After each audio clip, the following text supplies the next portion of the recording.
1945 1945 world war to का समय था। जापान के दो मुख्य शहर थे, एक हिरोशिमा, एक नागासाकी। इन दो मुख्य शहरों पर यूनाइटेड स्टेट्स ऑफ अमेरिका ने दो परमाणु बम का प्रयोग किया, एक लिटिल बॉय और दूसरा फैटमैन। ये जो लिटिल बॉय और फैटमैन इन परमाणु बम का नाम था, और ये परमाणु बम का प्रयोग हिरोशिमा और नागासाकी पर किया गया। इन परमाणु बम की वजह से हिरोशिमा और नागासाकी ये दो शहर विध्वंस हो गए। इनका इतने तहस नहस हो गए कि जापान लगभग हार गया था। जापान ने सरेंडर किया था वर्ल्ड वॉर टू में। और जापान जब सरेंडर करता है, कब? अणुबॉम्ब के प्रयोग के बाद, और ब्रिटिशर्स जीत जाते हैं। वर्ल्ड वॉर टू 1945 में ब्रिटिशर्स जीत गए। उसके बाद होता है क्या है, 1947 मतलब 15 अगस्त 1947 को इंडिया को इंडिपेंडेंस मिलती है। पर एक बात बहुत ही गौर फरमाने जैसी है।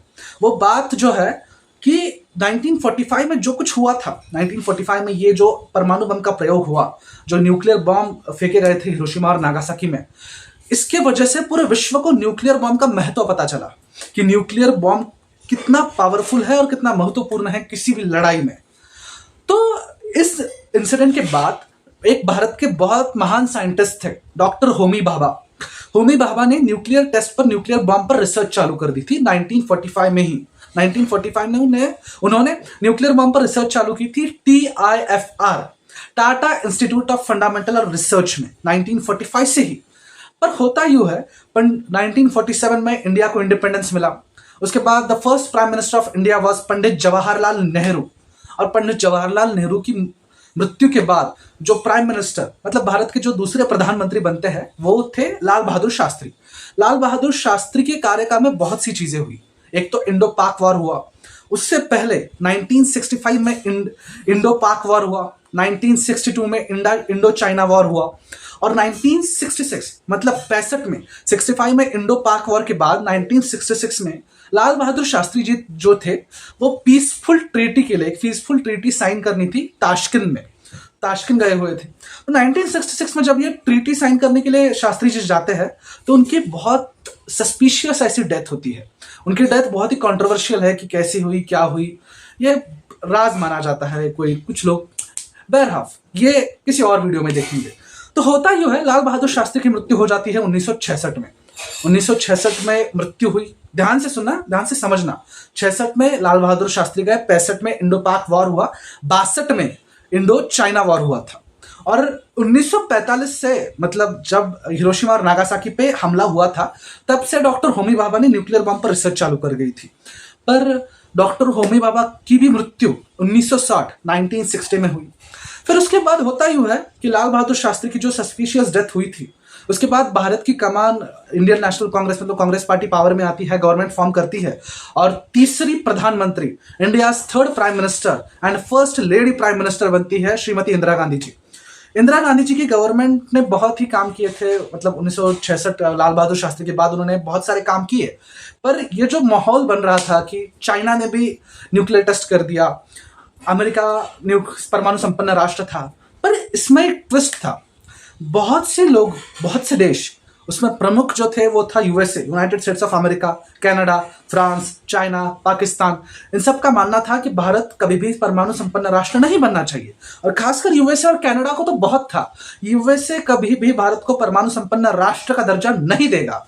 होता यह है, 1966 के बाद जब श्रीमती इंदिरा गांधी पावर में आती है और प्राइम मिनिस्टर बनती है, तो 1974 में एक न्यूक्लियर टेस्ट प्लान किया जाता है। ध्यान से सुनना, अब ये इंडिया का पहला न्यूक्लियर टेस्ट था जो श्रीमती इंदिरा गांधी के अंडर उनके सरकार में बनाया गया था। तो इस मिशन की सीक्रेसी मेंटेन करने के लिए, ये जो पहला न्यूक्लियर टेस्ट 1974 में हुआ था, इसकी सीक्रेसी मेंटेन करने के लिए, मतलब ये मिशन सीक्रेट रहने के लिए, इस मिशन को नाम दिया गया था smiling Buddha, mission smiling Buddha. Mission smiling Buddha conduct किया गया था 1974 में। लिसन केयरफुल, यहाँ वीडियो पूरा देखना। 1974 में स्माइलिंग बुद्धा नाम का ऑपरेशन परफॉर्म किया गया, पहला न्यूक्लियर टेस्ट करने के लिए। तो ये जो टेस्ट था, न्यूक्लियर टेस्ट करने के लिए सबसे पहली कंडीशन थी नॉन ह्यूमन सेटलमेंट। मतलब उस प्रदेश में, उस लोकेशन पर ह्यूमंस का सेटलमेंट नहीं होना चाहिए। तो सबसे पहली जो बात थी वो फुलफिल करने के लिए हमारी गवर्नमेंट और साइंटिस्ट ने विचार किया। तो राजस्थान के जैसलमेर में एक पोखरन नाम की जगह है, वहां पे टेस्ट कंडक्ट करने का डिसाइड हुआ। तो ऑपरेशन बुद्धा परफॉर्म होता है 18th मई को 1974। Listen carefully, okay. 18 मई 1974 को 8:05 पर mission Buddha, smiling Buddha perform होता है। और जो साइंटिस्ट थे तब के, उन्होंने पीएमओ, प्राइम मिनिस्टर ऑफिस को फोन किया और कहा कि ऑनरेबल प्राइम मिनिस्टर, बुद्ध मुस्कुराए। उन्होंने कोड वर्ड में कहा कि बुद्ध मुस्कुराए, मतलब स्माइलिंग बुद्धा, ऐसे उसका नाम दिया गया था। But unfortunately mission smiling Buddha fail हुआ, लगभग फेल हुआ। फेल होने के बाद पूरे विश्व में भारत की बहुत आलोचना हुई कि आता नहीं तो क्यों किया, वगैरह वगैरह वगैरह वगैरह। खास करके यूएसए ने तो बहुत कुछ बोला श्रीमती इंदिरा गांधी को वगैरह। सो श्रीमती इंदिरा गांधी जो थी वो इंटरनेशनल मीडिया के सामने आकर कहती है कि it was just a peaceful explosion, it was not a nuclear test. एक पीसफुल एक्सप्लोजन था और कुछ नहीं। फिर इसका जो कारण माना जाता है कि ये बुद्ध मुस्कुराए, स्माइलिंग बुद्धा नाम का ये जो न्यूक्लियर टेस्ट था, ये फेल क्यों हुआ? इसका फेल होने का सबसे प्रमुख कारण माना जाता है यूरेनियम। ये यूरेनियम जो है वो 80% रिच चाहिए न्यूक्लियर टेस्ट परफॉर्म करने के लिए। न्यूक्लियर टेस्ट परफॉर्म करने के लिए 80% रिच यूरेनियम होना चाहिए, ये कंडीशन थी। तो यूरेनियम तो इंडिया के पास नहीं था, यूरेनियम एक्सपोर्ट किया गया था यूनाइटेड स्टेट्स ऑफ अमेरिका से। सो यूएसए से जो यूरेनियम मंगाया गया था, तो उसे कहा जाता कि ये हमें कुछ दूसरे कॉज के लिए चाहिए, न्यूक्लियर टेस्ट के लिए नहीं। पर अमेरिका ने किया क्या, उन्होंने जो यूरेनियम भेजा था वो 20% यानी 20% रिच था। और 20% uranium is not sufficient for nuclear test, ये उसका मुख्य कारण माना जाता है।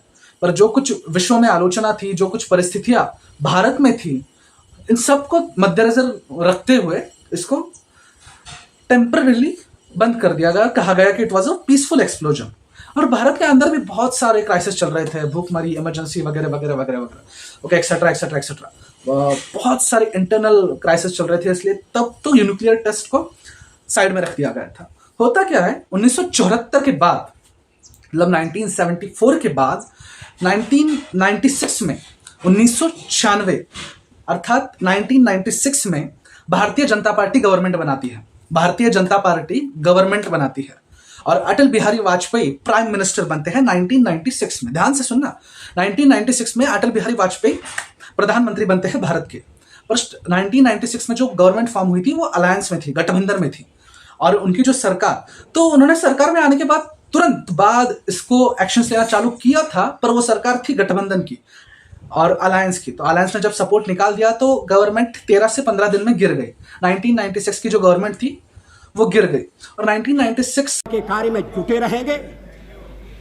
हम संख्या बल के सामने सर झुकाते हैं और आपको विश्वास दिलाते हैं कि जो कार्य हमने अपने हाथ में लिया है वो जब तक राष्ट्रीय उद्देश्य पूरा नहीं कर लेंगे तब के बाद 2 साल ज्यादा कुछ नहीं हो सका, क्योंकि 1996 के अटल बिहारी वाजपेयी के बाद जो प्राइम मिनिस्टर बनते हैं उनके अलावा उन्होंने ट्राई किया था, पर यूएसए ने धमकी दी थी कि अगर आपने कुछ न्यूक्लियर टेस्ट प्लान किया तो हम आप पे न्यूक्लियर इकोनॉमिक सैंक्शंस लगा देंगे, कनाडा, फ्रांस। तो इंटरनेशनल प्रेशर को मद्देनजर रखते हुए, इंटरनेशनल प्रेशर की वजह से 1996 में तो कुछ भी नहीं हुआ। अगले नेक्स्ट 2 इयर्स नथिंग हैपेंड, कुछ भी नहीं हुआ अगले 2 साल के लिए। सो मार्च के 1998 में 1998 में वापस से भारतीय जनता पार्टी 182 लोकसभा सीट जीतती है और गवर्नमेंट बना। मंडित करने वाले महासागर के किनारे खड़े होकर मैं ये भविष्यवाणी करने का साहस करता हूं, अंधेरा छटेगा, सूरज निकलेगा, कमल खिलेगा। जीतती है और गवर्नमेंट बनाती है in the administration of Atal Bihari Vajpayee. और वापस से 1998 में अटल बिहारी वाजपेयी प्रधानमंत्री बनते हैं भारत के। उसके बाद जो होता है वो बहुत दिलचस्प कहानी है दोस्तों, ध्यान से सुनना। तो होता यूं है कि अटल बिहारी वाजपेयी पावर में आते हैं, तो उसके बाद बहुत तेजी से चीजें की जाती है। बहुत 1998 में जो वाजपेयी गवर्नमेंट थी, अटल बिहारी वाजपेयी के एडमिनिस्ट्रेशन में जो गवर्नमेंट फॉर्म हुई थी, उस गवर्नमेंट में बहुत तेजी से एक्शंस लिए गए। सबसे पहले तो डीआरडीओ के chief and the former president of India APJ Abdul Kalam और जो एटॉमिक ये बहुत एटॉमिक क्षेत्र में जिनका बहुत नाम है वो आर चिदम्बरम और तीसरे के संथनम, इन सबको साथ लेकर एक प्लान बनाया जाता है। तो पहली बात तो ये न्यूक्लियर टेस्ट परफॉर्म करना था, ये डिसाइड हो चुका था। पर आपने एक चीज गौर की होगी कि भाई ये न्यूक्लियर टेस्ट के पीछे इंडिया क्यों पड़ा था, क्यों इतने पापड़ बेलने पड़े थे, क्यों इतना स्ट्रगल करना पड़ रहा था इस न्यूक्लियर टेस्ट के लिए। तो सबसे पहला जो रीजन था कि why was the nuclear test important for the India, so first reason was कि India want to show that he is a powerful nation among the world. मतलब जो पावरफुल नेशन की लिस्ट आती है वर्ल्ड की, उसमें इंडिया है और इंडिया रहना चाहिए, इंडिया को दिखाना था। दूसरी बात और दूसरा रीजन था कि इंडिया को एक रिलायबल सिक्योरिटी चाहिए थी कि हमारे पास भी न्यूक्लियर बॉम्ब है, हम भी परमाणु संपन्न राष्ट्र है। और तीसरा जो था वो एक पास्ट इवेंट्स थे। पहले तो जो कोई पास्ट के इवेंट्स थे कि इंडो चाइना वॉर, इंडो पाक वॉर, तो पाकिस्तान और चाइना से सिक्योरिटी भारत को चाहिए थी। ये बहुत इंपॉर्टेंट था, बहुत ही इंपॉर्टेंट था। तो इन रीजन की वजह से इंडिया न्यूक्लियर टेस्ट तो परफॉर्म करता है, पर न्यूक्लियर टेस्ट परफॉर्म करने में जो बहुत सारे ऑब्स्टेकल्स थे, पहला जो सबसे बड़ी अड़चन इसमें थी था CIA। ध्यान से सुनना, central intelligence agency, CIA of America. ये CIA जो था उसने बहुत सारा पैसा वगैरह खर्च करके एक सैटेलाइट भेजा था स्पेस में, और वो सैटेलाइट जो था वो पूरे ग्लोब अर्थ ऑर्बिट के आजू बाजू को घूमता था। और वो जो पूरे अर्थ के अराउंड जब घूमता था, और समझिए अगर यहाँ पे इंडियन सब कॉन्टिनेंट है, अगर वो सैटेलाइट इंडियन सब कॉन्टिनेंट में आता था तो उसे इंडिया में जो कुछ इवेंट्स हो रहे सब कुछ दिखते थे।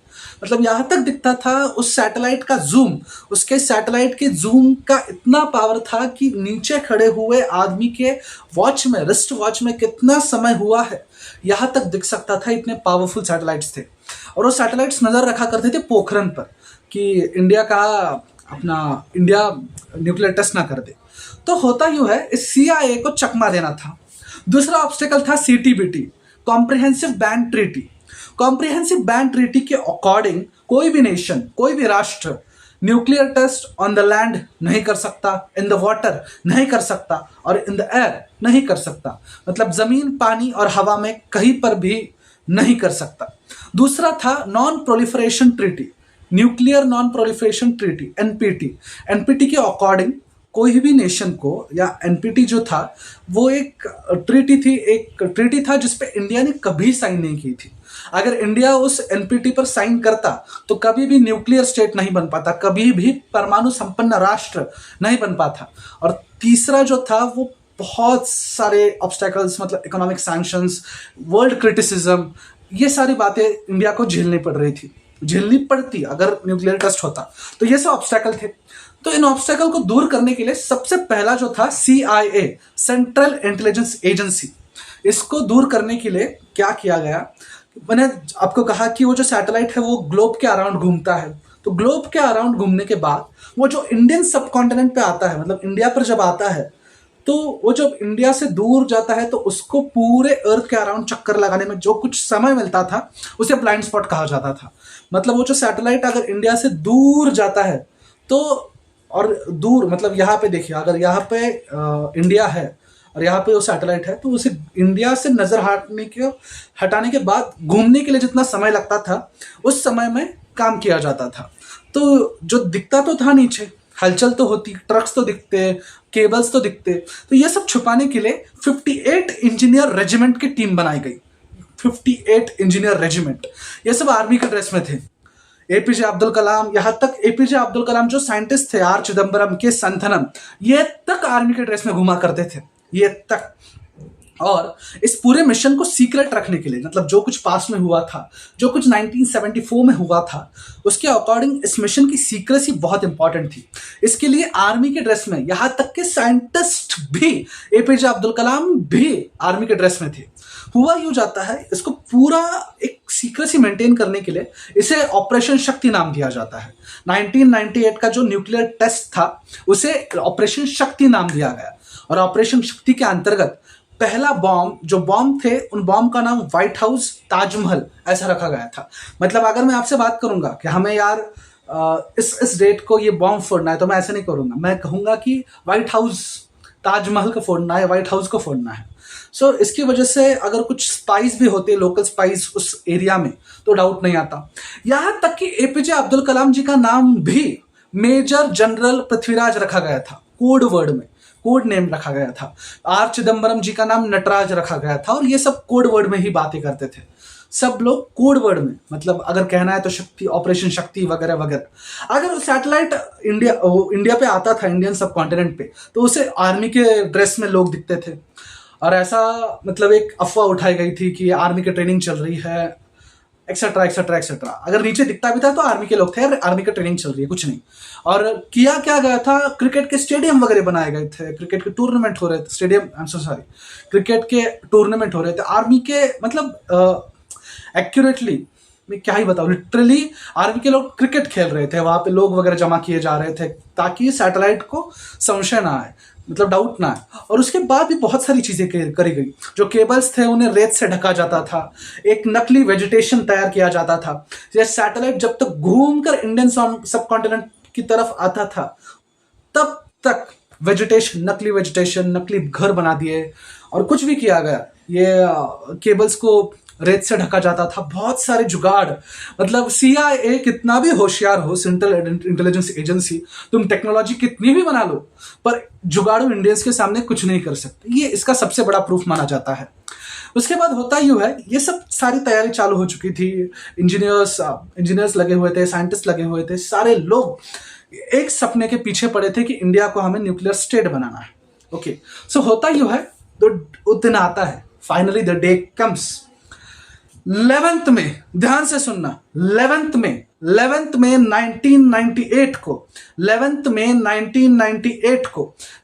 1998 को पहला न्यूक्लियर टेस्ट राजस्थान के जैसलमेर में, पोखरण में किया जाता है, और उस बॉम्ब का नाम था व्हाइट हाउस। उस व्हाइट हाउस को परफॉर्म किया जाता है 3:45 पर, 3:45 कर 11th में 1998 को 3:45 पर पहला न्यूक्लियर टेस्ट पोखरण में किया जाता है। धड़ाम धुड़ुम, मतलब इतना भूकंप हुआ यूं कि सब बैठे यार, क्रिकेट वगैरह खेल रहे वहां पे पोखरण में ना। अरे क्रिकेट खेलते खेलते बड़ा धमाका हुआ, फटाका फूटा। क्या, किसकी शादी है, फटाका फूटा। उसके बाद होता यूं है कि एक बॉम्ब फूटा मतलब एक न्यूक्लियर टेस्ट हुआ व्हाइट हाउस का। उसके तुरंत बाद ताजमहल किया जाता है 11th में। May 1998. Switching command to internal. Range ready? Ready. Today at 15:45 hours. 4, 3, 2, 1, 0.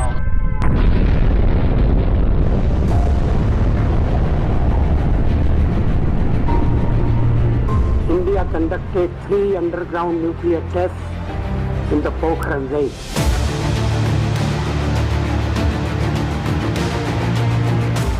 इसने पूरे विश्व को दिखाया कि भारत की भूमि महान वैज्ञानिकों की भूमि है, और एक मजबूत नेतृत्व के साथ भारत नित नए मुकाम और ऊंचाइयों को हासिल कर सकता है। अभिनंदन होना चाहिए वैज्ञानिकों का, उन इंजीनियरों का जिन्होंने पोखरण में जो कुछ हुआ। और 13th में इन दोनों दिनों को मिलाकर 5 न्यूक्लियर टेस्ट इंडिया परफॉर्म करता है। और ऐसा कहा जाता है वो टेस्ट इतने खतरनाक थे, इतने एडवांस थे, मतलब जो हिरोशिमा और नागासाकी पर बॉम्ब थे उससे कहीं गुना ये टेस्ट एग्रेसिव और खतरनाक माने जाते हैं। पर इसके बाद न्यूक्लियर टेस्ट तो होने के बाद पूरी इंडिया ने उसका स्वागत किया, इंडिया की जनता ने उसका स्वागत किया, इंडिया की मीडिया ने उसका स्वागत किया। पर इंडिया के बाहर के लोग, खास करके यूनाइटेड स्टेट्स ऑफ अमेरिका, उसको तो लगभग पागल बनाया था हमारे लोगों ने, लगभग पागल। उन्होंने बहुत ही बड़ा मतलब खर्चा वगैरह करके, कितने ही 100 करोड़ खर्च करके सैटेलाइट बनाया था। और उस सैटेलाइट की जूम इन कैमरा में हमने धूल थोक कर, पोखरण की रेत फेंक कर, उसके आंख के नीचे से, मतलब ये जो कहावत है ना, आंख के नीचे से हमने न्यूक्लियर टेस्ट किया था। 5 न्यूक्लियर टेस्ट हुए थे। पर होता यूं है, पूरे विश्व में इसकी आलोचना होती है, खासकर United States of America, Canada, France, Pakistan, China, ये सारे राष्ट्र जो थे वो इंडिया को भला बुरा कहना लगे कि इतनी हिम्मत की कैसे। India was literally criticised badly, और खास करके अटल बिहारी वाजपेयी जी को ऐसा भी तक कहा गया था कि आपने किया ही क्यों, किसकी परमिशन से किया, वगैरह वगैरह वगैरह वगैरह। हम आपको परमाणु संपन्न राष्ट्र का दर्जा कभी नहीं दिए, कभी नहीं देंगे। और खास करके USA, United States of America के राष्ट्राध्यक्ष अर्थात the president of USA mister bill Clinton कहते हैं कि हम आपको परमाणु संपन्न राष्ट्र, न्यूक्लियर स्टेट का दर्जा नहीं देंगे, तब अटल बिहारी वाजपेयी जी कहते हैं कि जो चीज हमारे पास है हमें उसके लिए किसी और से प्रमाण लेने की कोई जरूरत नहीं। और अटल बिहारी वाजपेयी ने तब बहुत करेजियसली काम लिया, बहुत करेजियसली, बहुत धैर्य से, और पूरे विश्व की आलोचना सहन की, क्रिटिसिज्म सहन किया और भारत को एक न्यूक्लियर स्टेट बनाया। और वो जो स्पीच जब देते हैं वो अटल बिहारी वाजपेयी जब तब कहती भी है कि अब भारत एक न्यूक्लियर स्टेट है और हम कभी भी, नो फर्स्ट यूज, हम कभी भी पहले यूज नहीं करेंगे। भारत को एक परमाणु संपन्न राष्ट्र बनाना है, एक सामर्थ्यशील वरदवंत राष्ट्र बनाना, ये मेरा सपना था।